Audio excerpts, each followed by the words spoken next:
When my son got married, I kept quiet about the $6.2 million his grandmother left me. I told myself I'd find the right moment to say something, after the honeymoon maybe, or once they'd settled into their new place.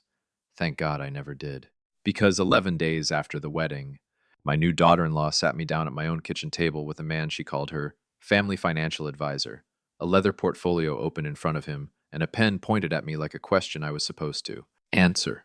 She had no idea I'd already been watching her for months. My name is Roy Bassett. I'm 63 years old. I live in Knoxville, Tennessee, in the same house I bought with my late wife Margaret back in 1994. I spent 31 years as a high school shop teacher, the same school district, the same parking spot, the same coffee thermos every morning until I retired 4 years ago. People who know me know I drive a 2009 pickup with a crack in the windshield I keep meaning to fix. They do not know what's sitting in a Charles Schwab account under my name. And for a long time, that was the most important thing in my world. If you're new here, settle in, because this one is going to take some turns you're not expecting.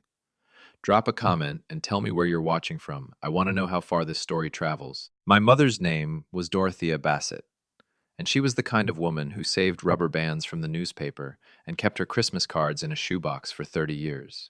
She grew up poor in eastern Kentucky, married my father young, and spent her whole adult life watching her husband build a small trucking company from one beat-up flatbed into a fleet of 12. When my father died in 2009, she sold the business quietly, invested the proceeds the way her accountant told her to, and went on living in the same brick ranch house she'd lived in since 1968. She didn't talk about money. She didn't spend money on anything she considered unnecessary, and her definition of unnecessary included most things other people enjoyed. What she did do, quietly and without ever once mentioning it to me or anyone else, was let that investment account grow for 14 years without touching it. She passed away on a Thursday in February, 2 days after her 81st birthday. Kidney failure. She'd been declining slowly enough that it wasn't a shock, but it was still the kind of loss that leaves a hollow space behind your ribs that doesn't fill in the way you expect it to. I drove up to handle the arrangements alone. My son Daniel was living in Charlotte by then, and I told him I'd take care of things, that he didn't need to rush up.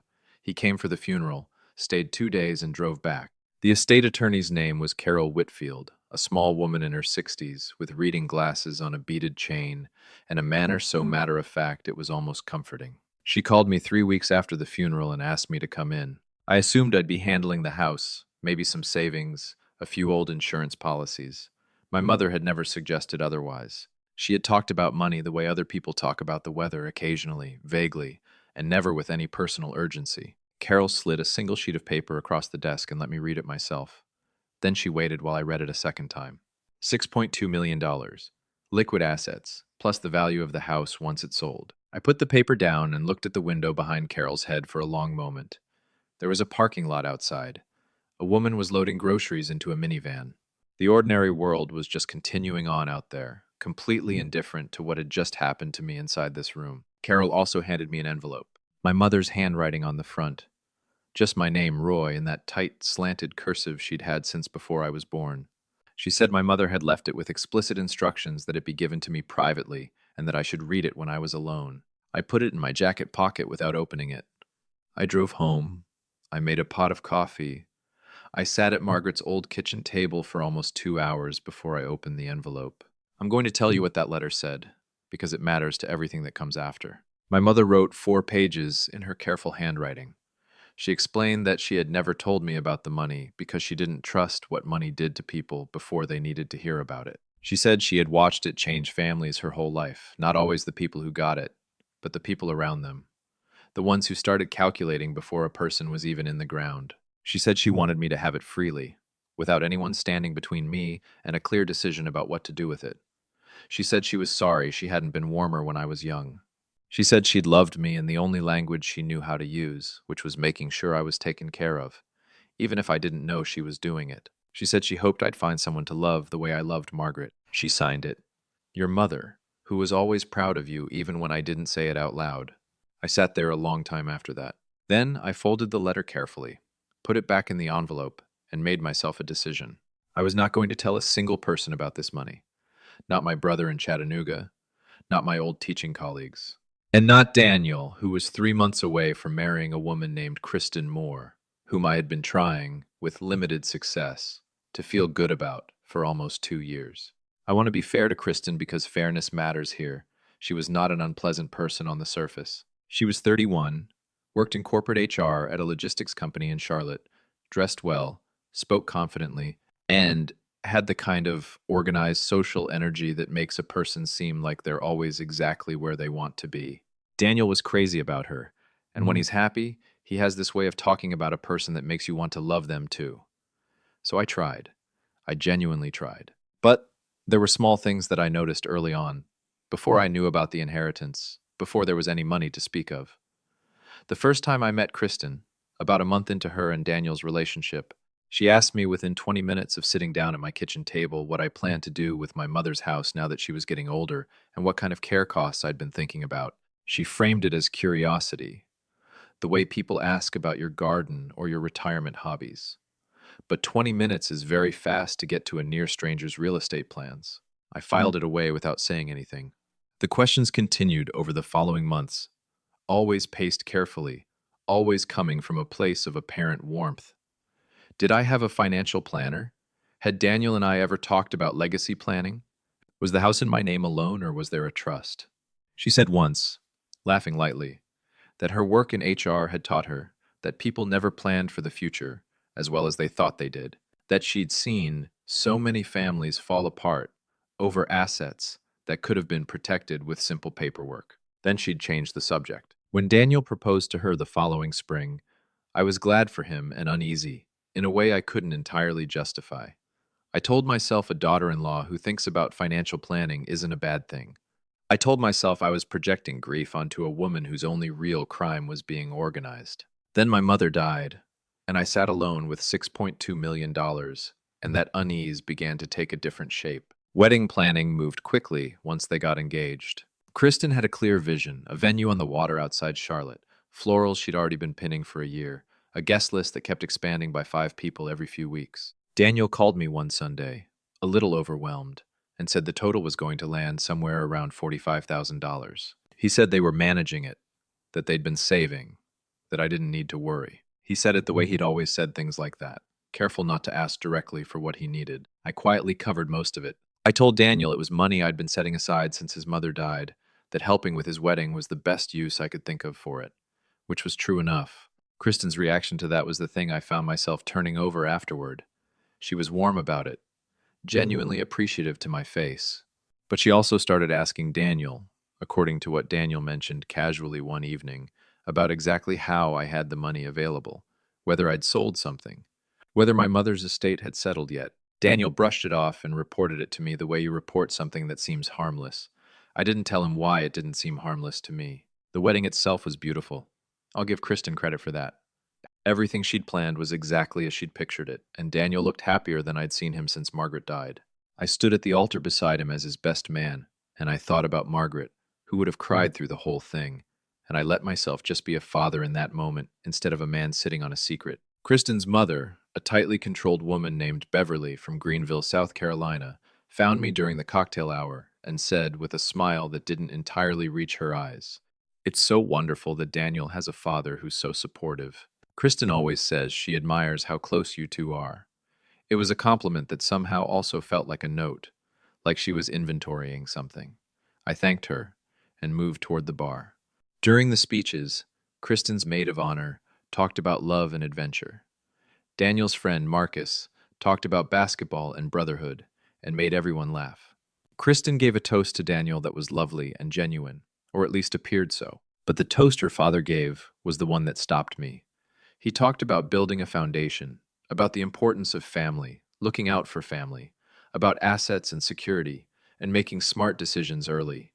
He said it in a way that was clearly meant to sound like fatherly wisdom, the kind of toast you'd hear at any wedding.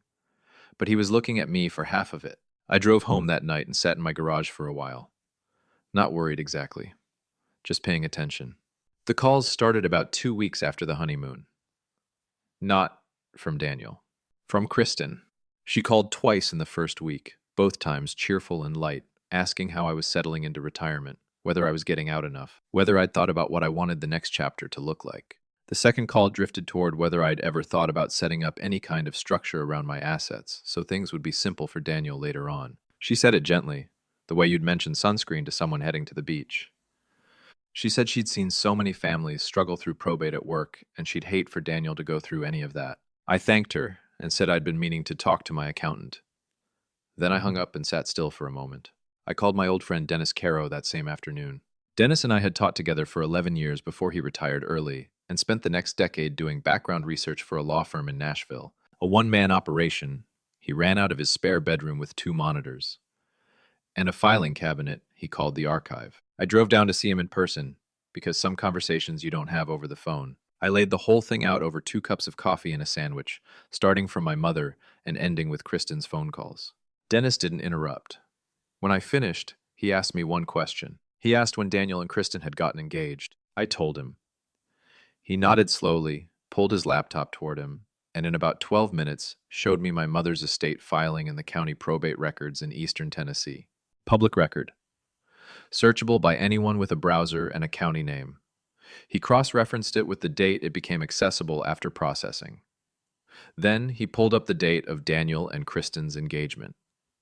The estate filing became searchable public record on a Wednesday. Daniel and Kristen got engaged the following Saturday. Dennis looked at me over his reading glasses and said, very quietly, "Roy, I think you need to think about whether the timing here is a coincidence." I didn't want it to be what it was. I want to be honest about that, because it would be easy now to say, I saw it all clearly from the beginning. But the truth is, I spent 3 days after that visit telling myself there were innocent explanations. People get engaged in the spring. Young couples think about money. A woman who works in HR is just going to be more financially minded than average. I ran through every softer version of the story I could build, and I couldn't make any of them stay standing. I called Dennis back and asked him to go deeper. He said he'd take a week. What he found over that week was not comfortable to look at. Kristen had been in a serious relationship before Daniel, a 4-year relationship with a man named Greg, whose family owned a regional restaurant supply business in the Carolinas. That relationship ended quietly. No public drama. About 6 months after Greg's father refinanced the business heavily, and it became clear there was significantly less family money than there had appeared to be. A woman who'd been close with Kristen in Charlotte told Dennis, through 2 degrees of connection, that near the end of that relationship, Kristen had pushed Greg hard about getting added to his parents' estate planning meetings. Greg had thought she was just being practical. His mother had not. Dennis also found that Beverly, Kristen's mother, had done her own digging. She had actually contacted the county clerk's office in Tennessee. There was a request on file looking for estate documentation related to my mother's address. That request had been made in March, before the engagement, before the wedding, before any of this started looking like what it was. Beverly had known what was in that estate before her daughter ever introduced me to the word foundation in a toast at my son's wedding reception. I sat in my garage with Dennis's report in my hands for a long time, in the same garage where I used to teach Daniel how to change his oil when he was 16. It's the place I go when I need to think without the house around me. What I felt wasn't anger yet. Not quite. It was something closer to sorrow. The specific sorrow of realizing that something you'd hoped was wrong has turned out to be right in every detail. I decided not to call Daniel yet. I needed to see how far Kristen was willing to take this before I brought my son into the middle of it. Because once I said the words, I couldn't unsay them. And I needed what I was about to do to be something Daniel could see, and not just something he had to take my word for. I didn't have to wait long at all. Kristen called me on a Tuesday and said she and a colleague wanted to stop by on Saturday. Someone she worked with who specialized in estate planning for families, she said, very casually. She said it would just be a quick conversation, nothing formal, just exploring some options that might make things easier down the road. I said Saturday was fine. I spent the week between that call and Saturday morning in a state of quiet, careful preparation. I set up my phone to record the conversation the moment they walked through my door, tucked into my shirt pocket, face down on the kitchen counter when I wasn't holding it. I called Dennis and told him what was coming. I also called my own attorney, a woman named Patricia Helms, who I'd used for Margaret's estate, and I told her the broad outline of what I expected to happen and asked her to be available by phone if I needed her. Saturday came. Kristen arrived with a man named Stuart, who had business cards and a very smooth handshake, and who introduced himself as an independent advisor, specializing in multi-generational wealth. He had a briefcase. He set it on my kitchen table, my mother's kitchen table, that I'd moved into this house when I closed out her place. and he opened it with the practiced ease of someone who does this regularly. The documents he produced were framed around something he called a family stewardship arrangement. The language was careful and warm, full of phrases like protecting your legacy and ensuring continuity and making things simple for the people you love. The arrangement, once you got past the language, would have given Kristen secondary authorization over any accounts I designated, with a pathway to full management authority in the event of my incapacitation, or, as Stewart put it, with a gentle tilt of his head, any health situation that required support. Kristen sat across from me, looking caring and patient. I looked at the documents for a while. Then I set them down and looked at Kristen directly and asked her whether her mother Beverly had mentioned what she found when she contacted the county clerk's office in Tennessee last March. Stewart stopped speaking mid-sentence. Kristen's expression did something I'd never seen it do before. The confidence left it, not all at once, but like air going out of something slowly. She said she didn't know what I was talking about, but her voice had lost its professional cadence, and something younger and less certain took its place.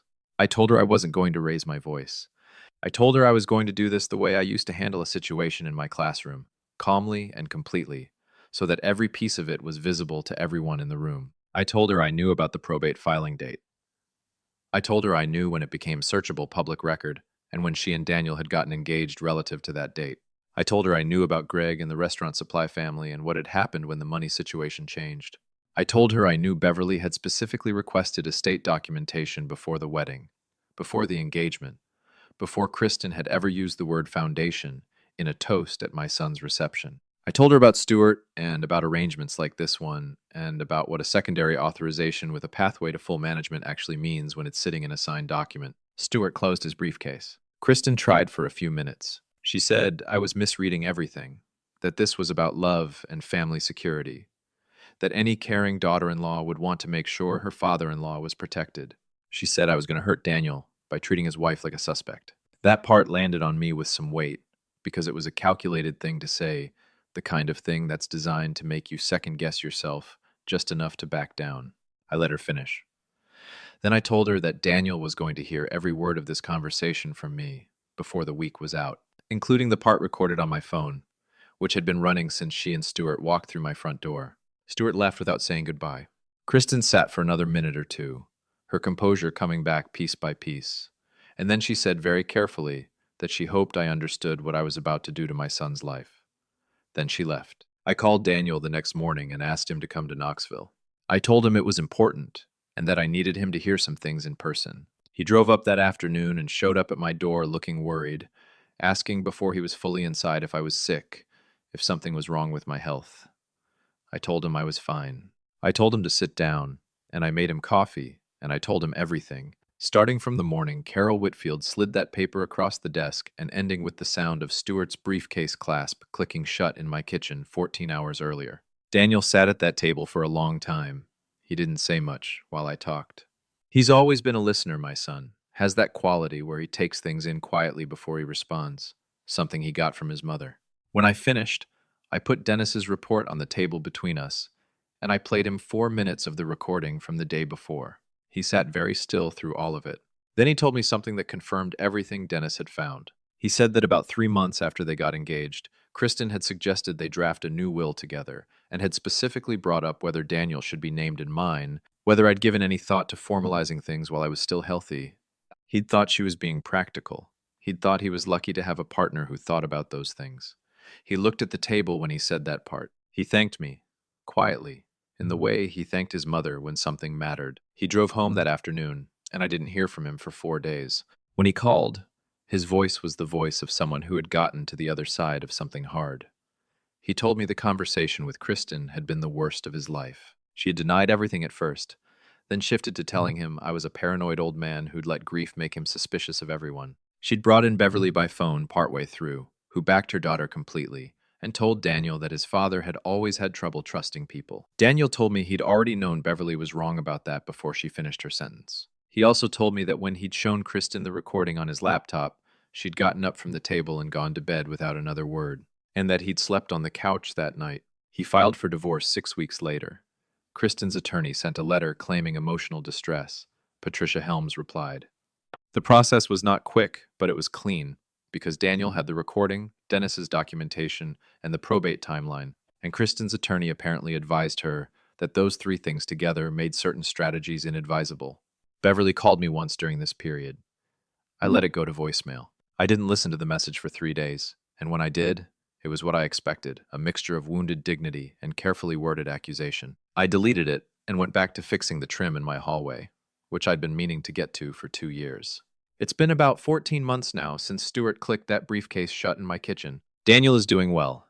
He moved back to Knoxville last spring, which I had not expected, and which I will not pretend isn't one of the better things that has happened to me in recent memory. He's working remotely now, renting a place about a mile and a half from my house. We have dinner together twice a week, real dinners, not the careful, surface-level ones we'd fallen into over the last 2 years of his marriage, when some part of him always seemed a little out of reach. He started dating someone new, a woman named Claire who teaches third grade and owns a ridiculous amount of houseplants, and who shook my hand the first time we met and then asked me what I was reading. I liked her immediately. I've set aside a portion of my mother's money for Daniel, properly, with Patricia's help, documented clearly, and with no conditions attached beyond the ones my mother would have wanted. I told him about it over dinner one night without making it a big conversation. He nodded, got quiet for a moment, and then asked if I wanted another piece of cornbread. That's how I knew he was going to be fine. I still think about my mother sometimes, about her rubber bands and her shoebox of Christmas cards and the 4 pages she wrote to me in that careful handwriting of hers, about the strange roundabout way her quiet caution ended up protecting her grandson from the other side of her death, without her ever knowing that's what it would do. People ask me sometimes whether I regret not telling Daniel about the inheritance earlier, before the engagement, before the wedding, before any of this started moving. The honest answer is no. If I had said something, the whole landscape would have shifted. Kristen would have known what she was dealing with before she had to show her hand, and I would never have seen clearly what was actually in front of me. My mother kept her secrets for a reason. Turns out I had one too. And it did exactly what she would have hoped. It gave the truth enough space to make itself known on its own terms, without anyone performing for it. If you made it this far, you already know this story was never really about the money. It was about paying attention long enough to see what was real. Drop a comment and tell me where you're watching from. I read every one. And if this story meant something to you, share it with someone who needs to hear it. I'll see you in the next one.